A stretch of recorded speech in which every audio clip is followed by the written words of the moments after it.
Dzień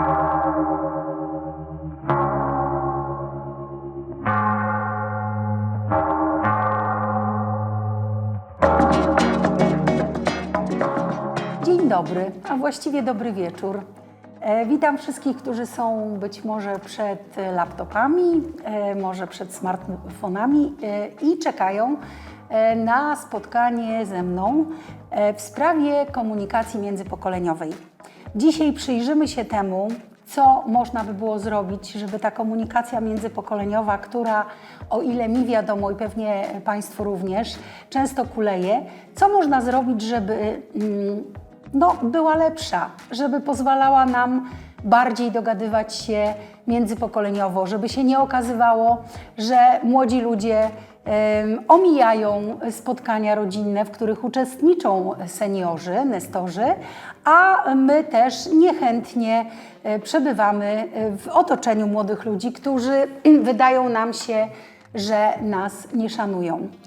Chciałabym bardzo, żeby dzisiejsze to spotkanie było przede wszystkim taką próbą zdiagnozowania tego, co my, osoby, które mają za sobą już pewne doświadczenie życiowe i nie tylko życiowe, bo pewnie też zawodowe, żebyśmy pomyśleli przede wszystkim w takich oto kategoriach.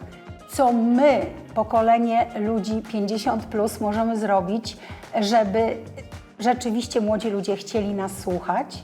2, żeby chcieli do nas mówić, a 3, żeby przepływ tej komunikacji i żeby te relacje międzypokoleniowe i komunikacja międzypokoleniowa była ok. Żeby się okazało, że jedni drugim mają coś ważnego do powiedzenia i są wzajemnie słuchani. I teraz proszę zobaczyć, bardzo często ja spotykam się z taką postawą ludzi dojrzałych, postawą mocno krytyczną wobec młodych ludzi. A co oni mogą wiedzieć? Oni jeszcze nie przeżyli życia. Jak będą mieli tyle lat co ja, to na pewno będą o wiele bardziej doświadczeni. Wtedy to my se będziemy mogli pogadać. Zresztą zobaczcie, że bardzo często w mojej ocenie wielu lat pracy psychologicznej, myślę sobie, że mamy sporo za uszami, o tak powiem. Mówię o dojrzałym pokoleniu. Dlaczego uważam, że mamy sporo za uszami? No bo, moi drodzy, są rzeczy, na które mamy wpływ i które to my możemy zmieniać, ale są też takie rzeczy, na które my już nie mamy wpływu i my nie możemy ich zmienić. Podam prosty przykład. Proszę zobaczyć. Na pewno, to jest prawie że dogmat, że dorastaliśmy w zupełnie innych warunkach socjalnych, społecznych, światopoglądowych, tak, technologicznych, niż pokolenie młodych, tych, którzy urodzili się na przykład po 2000 roku. I teraz proszę zobaczyć, wiadomo, że nasze poglądy, nasze nastawienie do życia, nasze doświadczenie życiowe kształtowane jest przede wszystkim w oparciu o to, w jakich warunkach wzrastaliśmy. Na pewno znacie to z realiów życia codziennego, różnych dyskusji, kiedy na przykład toczy się jakaś rozmowa seniorów z młodym pokoleniem i padają mniej więcej takie oto zarzuty. Tak, bo za moich czasów człowiek miał tylko jedną parę spodni, jedną parę butów i musiał sobie jakoś radzić i szanował to, co ma, a nie tak jak wy teraz, mata pełno, a co wy z tym wszystkim robicie? I proszę zobaczyć, że rzeczywiście tak jest, że młodzi ludzie mają prawo zupełnie nie wiedzieć, o czym my mówimy. No bo ich życie opływa w dostatek, ich punkt odniesienia w stosunku do naszego punktu odniesienia, naszych warunków, w których wzrastaliśmy, być może dużo większej biedy, być może wielu więcej niedostatków, jest zupełnie innym życiem niż to, którym oni żyją i oni nie mają zielonego pojęcia prawdopodobnie o tym, o czym my mówimy. Nie mają też tego właśnie odniesienia, bo ich życie w zupełnie innych warunkach wzrastało. Czy oni są winni temu, że są komórki, że są laptopy, że można się komunikować, że można ściągać wszystkie informacje z netu, a myśmy musieli chodzić na przykład, żeby się dobrze nauczyć na lekcję polskiego, czy matematyki, czy jakąkolwiek inną historii, trzeba było iść na przykład do biblioteki. I teraz proszę zobaczyć. Trudna sztuka komunikacji międzypokoleniowej. Oczywiście możemy mówić, mieć oczekiwania, że młodzież zostanie właściwie wychowana w szkole, że młodzież zostanie też właściwie wychowana przez swoich rodziców i że będą szanować starszych. Ale moje pytanie zasadnicze jest następujące. A właściwie co zależy od nas, od pokolenia 55 czy 50+? Jaki my dajemy przykład tej komunikacji? Co my robimy, żeby młodzi ludzie chcieli po pierwsze przychodzić do nas, spędzać z nami czas, a dwa, komunikować się, opowiadać o swoim życiu. I proszę zobaczyć, że pierwsza rzecz to chcę powiedzieć, co jest czynnikiem sukcesu w ogóle w komunikacji. Otóż pierwszy czynnik sukcesu komunikacji jest to, że potrafimy, zgodnie z tym, jak natura nas wyposażyła, 2 razy bardziej słuchać niż mówić. Jeżeli nasze słuchanie jest tylko pozorne, a wolimy mówić, prawić kazania, decydować za innych, nie pozwalać wypowiadać zdania odrębnego niż to, które my prezentujemy, to jakżeż możemy się dziwić temu, że młodzi ludzie nie chcą z nami rozmawiać? Czy my lubimy rozmawiać z kimś, kto narzucał nam poglądy? No pewnie nie. Więc pierwszym czynnikiem sukcesu w tej komunikacji, obojętnie czy międzypokoleniowej, czy każdej, to jest umiejętność słuchania. Na czym ta umiejętność polega? Przede wszystkim na umiejętności też zadawania pytań. Jeżeli dla mnie coś jest niejasne, jeżeli ja nie rozumiem poglądu drugiej strony, obojętnie czy mojego rówieśnika, czy też może kogoś bardzo, bardzo młodego, jestem w stanie zadać pytanie: a powiedz mi proszę coś więcej na ten temat, o którym mówisz. A możesz mi powiedzieć, czy inni z Twojego pokolenia myślą tak samo? A powiedz proszę, skąd taki pogląd? Dlaczego tak się dzieje? Dlaczego tak jest? Dlaczego tak uważasz? I moi drodzy, jeszcze jedna ważna rzecz. Umiejętność dobrego, efektywnego słuchania to jest właśnie to, że ja nie poprzedzam tego słuchania tyradą słowną pod tytułem: co wy młodzi możecie wiedzieć? Co wy gównażeria możecie w ogóle znać się na życiu, skoro żyjesz w puchu? Za naszych czasów to myśmy musieli. I wiecie, moi drodzy, jeżeli takie teksty rzucane są na wstępie tej rozmowy z młodym pokoleniem, nie sądzę, żeby drugi, trzeci, czwarty raz chciało to młode pokolenie do nas przychodzić. Więc myślę sobie, że gdybyśmy tylko poprawili jeden z tych czynników sukcesu w komunikacji, mianowicie umiejętność słuchania, która łączy się też z zadawaniem pytań doprecyzowujących, mam wrażenie, że jakość naszej komunikacji mogłaby się zdecydowanie bardziej poprawić. Co jeszcze jest takim czynnikiem sukcesu? Na pewno to, z jakim nastawieniem w głowie siadamy do rozmów z naszym rozmówcą.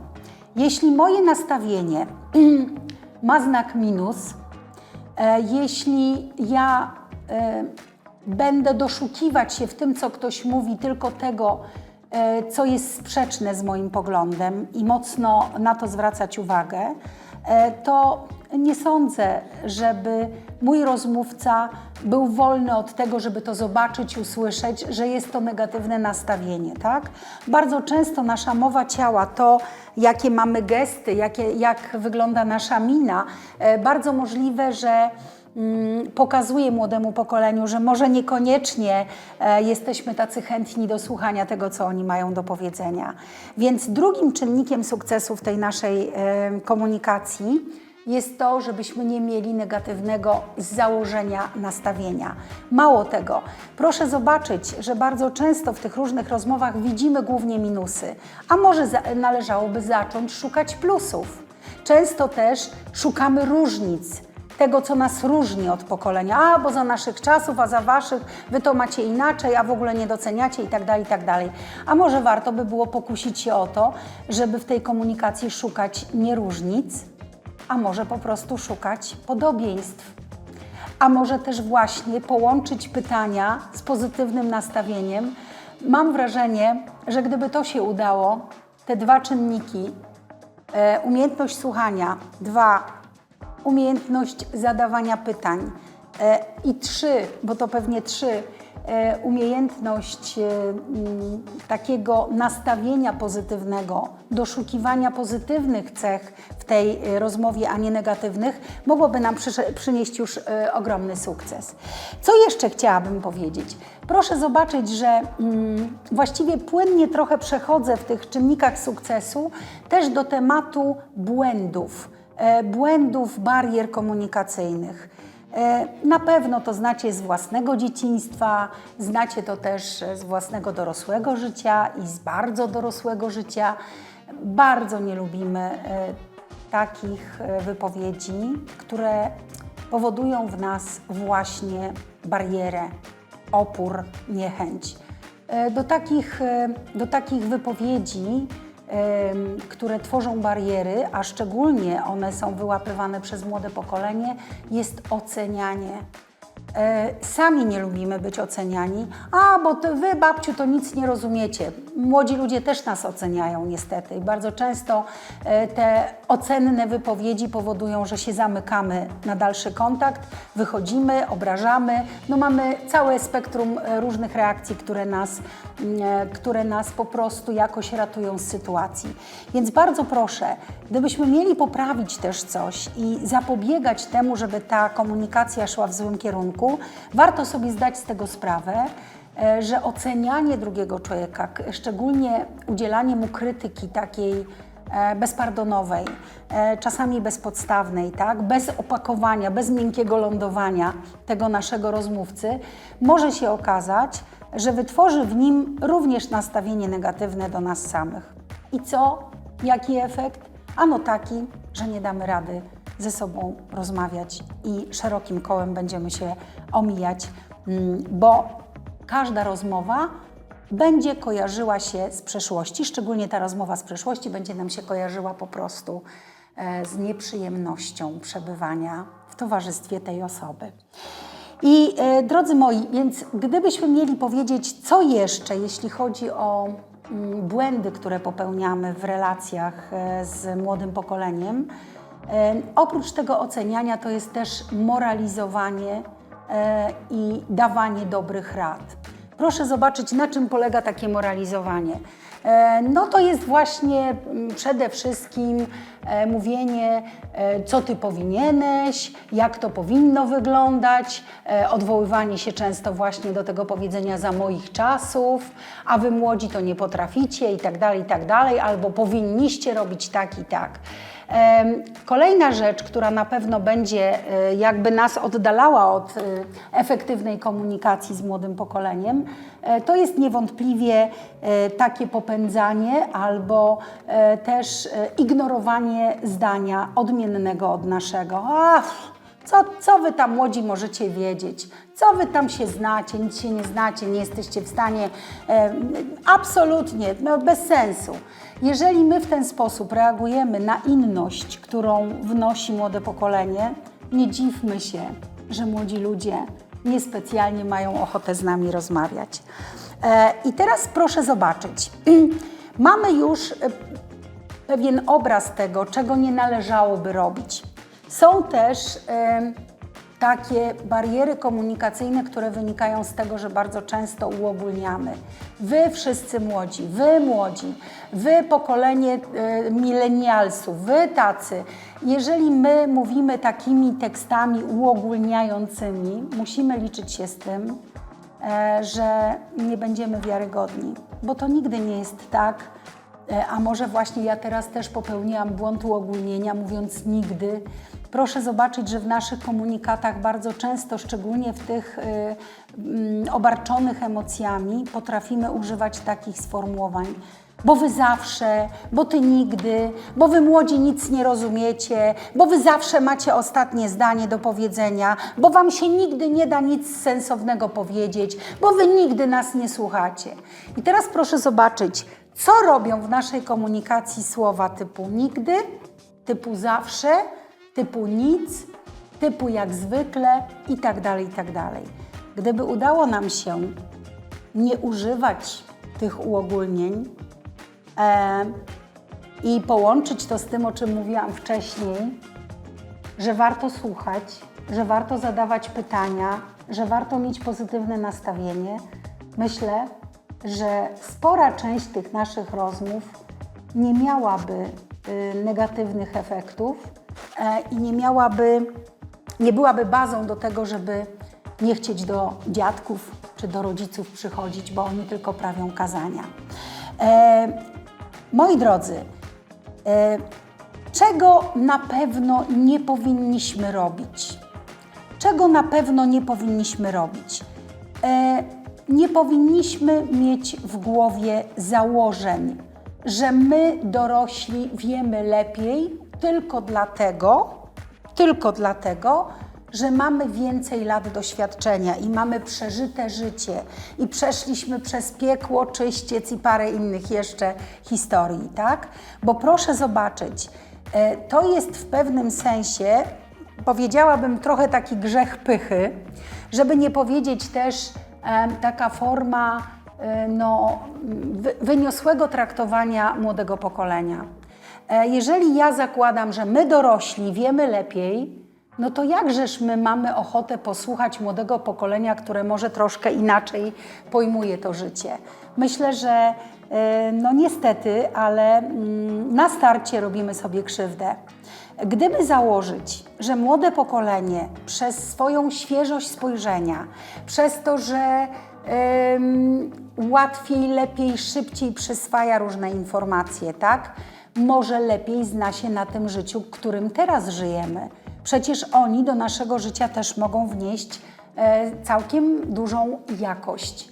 Można ich pytać, a powiedz proszę, jak ty tego smartfona obsługujesz? Powiedz proszę, dlaczego uważasz, że on jest taki dobry?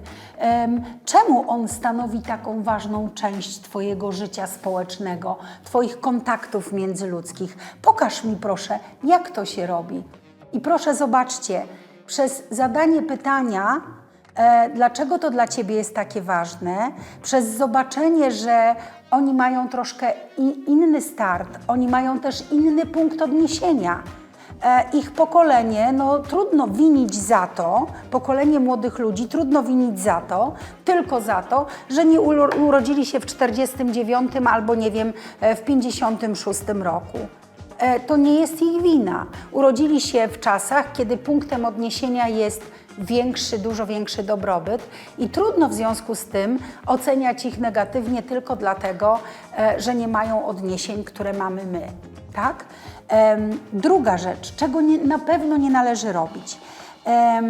Nie należy zakładać z góry, że młodzi nie mają do nas szacunku, tak? Że nas lekceważą, bo tymczasem zmianę powinno zaczynać się od autoanalizy samego siebie, od zrobienia sobie przyzwoitego rachunku sumienia, jak my traktujemy młodych ludzi. Czy przypadkiem to, że ci młodzi ludzie, te dzieciaki nie chcą do nas przychodzić, nie chcą z nami rozmawiać, albo też podczas rozmowy mamy sygnały braku szacunku, tak? Przynajmniej z naszej perspektywy. Może zasłużyliśmy sobie na to. Nie chcę przez to powiedzieć, że mamy się obwiniać, ale mamy poszukać przyczyn, dlaczego młode pokolenie na przykład nie szuka z nami kontaktu, odmawia przyjścia na uroczystości rodzinne wymówkami typu mam pilny sprawdzian i nie chcę przyjeżdżać na przykład do dziadków, nawet na cudowny rosół czy na jakieś fantastyczne zraziki bądź cokolwiek innego. Mało tego, proszę zobaczyć, że lgniemy do ludzi, którzy czymś nas inspirują. Lgniemy do ludzi, którzy nas umieją rozumieć. Jeżeli my wysyłamy komunikaty do młodego pokolenia, że a co wy tam wieta, a co wy tam umieta i tak dalej, no to te dzieciaki nie będą się chciały z nami dzielić swoimi poglądami, a nawet jeżeli je wyrażą i my nie będziemy umieli na nie reagować, pomimo ich inności, tych poglądów, nie dziwmy się. I to jest właśnie ten postulat, który mam wrażenie, że powinien być pierwszy na liście tego, co powinniśmy zmieniać. Powinniśmy przede wszystkim dokonać autoanalizy. Zadać sobie pytanie, bardzo konstruktywne pytanie pod tytułem tak naprawdę, co zależy w tej relacji głównie ode mnie? Co zależy w tej relacji ode mnie, od mojego pokolenia? Co ja osobiście mogę zrobić, żeby relacja, komunikacja z młodym człowiekiem przebiegała inaczej? Na co ja mam wpływ? A mam wpływ. Mam wpływ na nieocenianie tego dzieciaka, mam wpływ na nastawienie własne, mam wpływ na to, że będę zadawać pytania, a nie walić stwierdzeniami tylko, okrągłymi zdaniami. Oczywiście, co wy wiecie o świecie i tak dalej, cytowałam tu już poprzednio. Więc myślę sobie, że naprawianie tej umówmy się, nieco popsutej komunikacji, czy może niedoskonałej komunikacji, czy może szwankującej komunikacji, zaczyna się od naszej autoanalizy.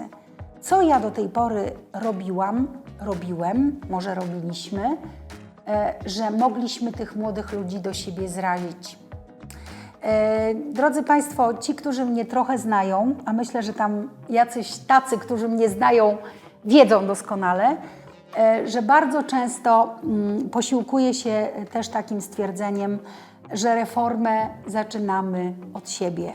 I obojętnie w jakiej dziedzinie, jeśli jest nam z czymś źle, jeśli jakieś nasze relacje są niesatysfakcjonujące, to na co mamy największy wpływ, to my sami. Jesteśmy w stanie przy dobrej, krytycznej ocenie własnych zachowań i własnej przeszłości dojść do wniosku, że skoro coś mogłem robić źle, nie tak, w przeszłości, w relacji na przykład z młodym pokoleniem, to teraz mogę to naprawić. I proszę zobaczyć, to jest to słynne, moje takie absolutnie najważniejsza rzecz na świecie, żeby nie pozbawiać się sprawczości w każdej sytuacji, w której uczestniczymy, społecznej. Jeżeli ja coś mogłam zepsuć, to mogę też to poprawić.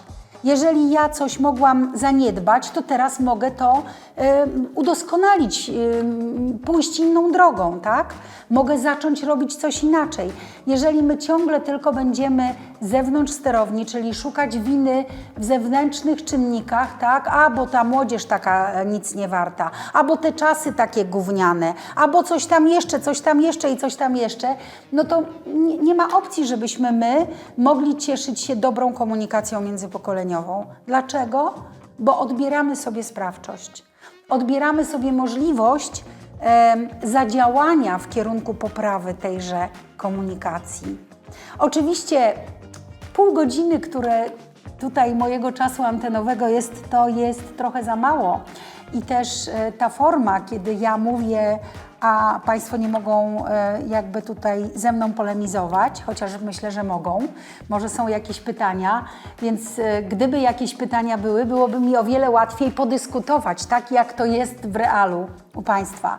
Ale myślę, że te kilka rzeczy, o których mówiłam, tak?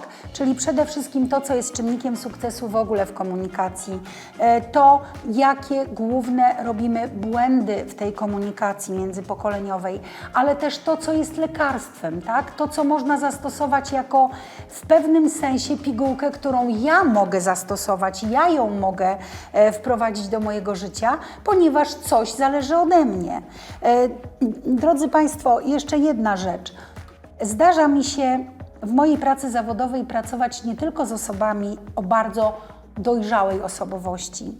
Zdarza mi się, że mam przyjemność pracować z młodymi ludźmi. I wiecie, niesamowitą rzeczą jest słyszeć, co oni potrafią powiedzieć, jak pytam ich, a bardzo proszę, powiedz, co byś zmienił w komunikowaniu się, w relacji ze swoimi rodzicami czy dziadkami. Gdybyś miał taką możliwość zadbać o jedną rzecz, którą chciałbyś zmienić, tak? To co byś zmienił? No, żeby babcia, żeby dziadek, żeby mama mi nie przerywali, kiedy ja mówię. Na przykład. spotkanie z innym młodym człowiekiem. Co byś chciał zmienić, gdybyś miał taką możliwość w relacjach ze swoimi rodzicami, dziadkami? Druga wypowiedź jest taka: bo ja mam wrażenie, że nikt w tym domu mnie nie słucha. A dlaczego tak uważasz? No bo jak ja przychodzę i mówię coś, to tata gra w komputer, a mama ciągle mówi, że ją boli głowa albo że nie teraz. I teraz proszę zobaczyć, jeżeli takie są komunikaty, tak, to może warto by było wyciągnąć z nich jakiś wniosek. Może skoro chcemy pokazać, że słuchamy, to może trzeba mieć czas i może trzeba właśnie pozwolić sobie na to, żeby wysłuchać do końca, żeby nie przerywać, żeby dać czas antenowy mojemu rozmówcy, a w tym czasie nie wykonywać 15 innych czynności i mówić: tak, ja Cię słucham, mów dalej, proszę, mów dalej, przecież ja Cię słucham. A w tym czasie gotuję zupę pomidorową albo robię jeszcze jakieś inne rzeczy, wywieszam pranie. No to jak ten młody człowiek ma mieć poczucie, że rzeczywiście czas antenowy jest tylko dla niego? I na koniec jeszcze jedna taka bardzo ciekawa opowiastka. Młody człowiek próbował rozmawiać ze swoim ojcem, a tenże ojciec nie bardzo dawał mową ciała komunikaty, że rzeczywiście go słucha. I mały się bardzo zaczął irytować. Mówi: tato, ale ty mnie w ogóle nie słuchasz. Mówi: ależ cię słucham, synku, słucham, przecież słyszę, co powiedziałeś.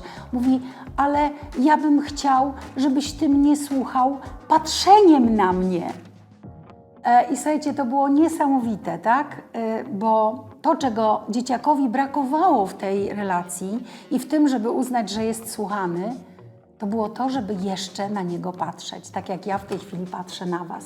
Chociaż niestety nie widzę, kto tam siedzi i jak reaguje na to, co ja mam do powiedzenia. Drodzy Państwo, to by było na dzisiaj tyle.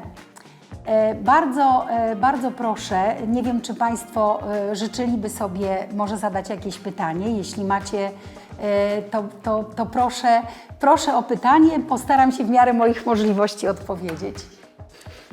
Właściwie nie jest to pytanie, tylko komentarz i prośba.